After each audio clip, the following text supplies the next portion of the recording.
For everything you can do, there's something that you can't do.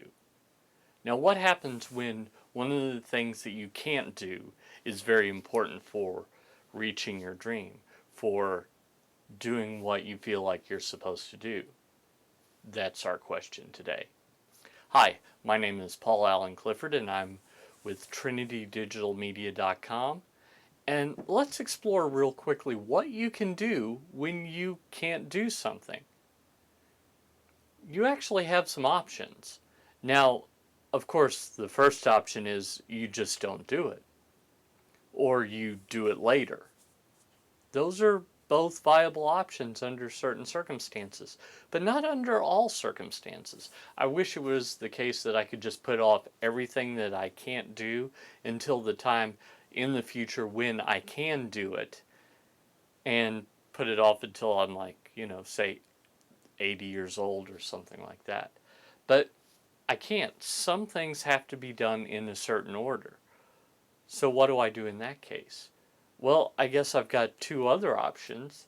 I can figure out how to do it, or I can get someone else to do it. So let's look at those two options. Depending on what it is, because it could be anything. It could be something as simple as figuring out how to press the record button on your video camera. It could be as difficult as learning how to program something in a programming language that you've never dealt with before. Maybe you've never done any computer programming whatsoever. In that case, it becomes very difficult. Now, you can take a class, you can do some research, you can get online materials, but what if it's a complex task that you just don't know how to do? I guess the question is this something that you're going to need to do all the time, over and over and over again? Or is it something that you just need to do the once?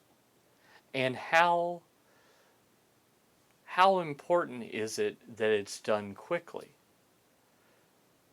So let's say that you need a website for your business or your ministry or whatever you're doing. You need a website. You don't know how to make a website. Well, you can figure it out, and that's going to cost you time. So keep that in mind, because time is something we can't get back. Or you can have someone else do it. And if you have someone else do it, that might cost you money. And if it costs you money, that is something that you can get back. But if you don't have any money, you have a bit of a catch-22. There's an option to getting someone else to do it, though. Something the church has long figured out is sometimes people will do things for you just because they like you, or just because they believe in what you're doing, or believe in your mission.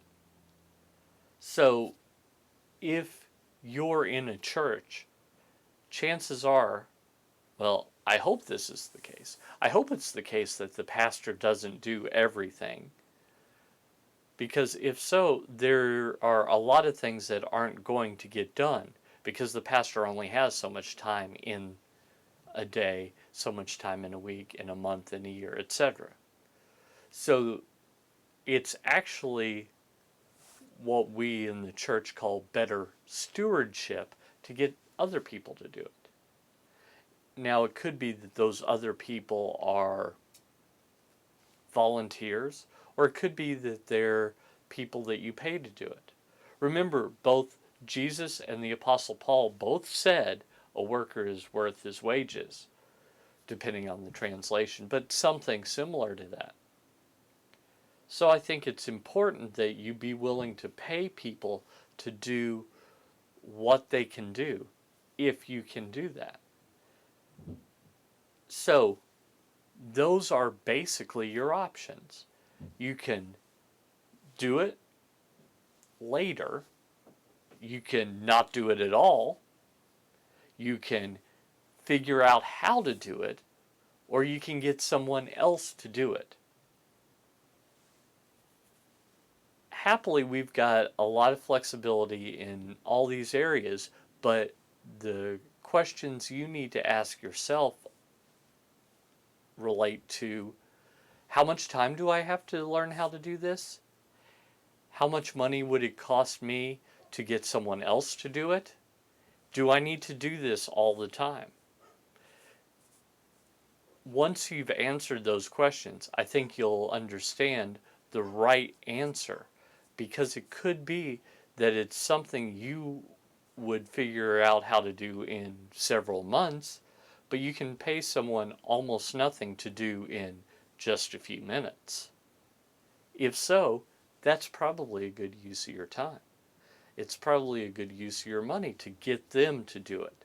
If it's something that someone is volunteering to do for you and it's something that can be done quickly, that's probably a no-brainer. So you might not be supposed to do everything. When you think about it, there are a lot of things that successful people, people who've figured all this out, do not do. That's because they get people around them that do it. So that's some of the stuff that I'm working through right now as I figure out what I should do and what other people should do as I go out and change eternity. Until next time, I'm Paul Allen Clifford with TrinityDigitalMedia.com.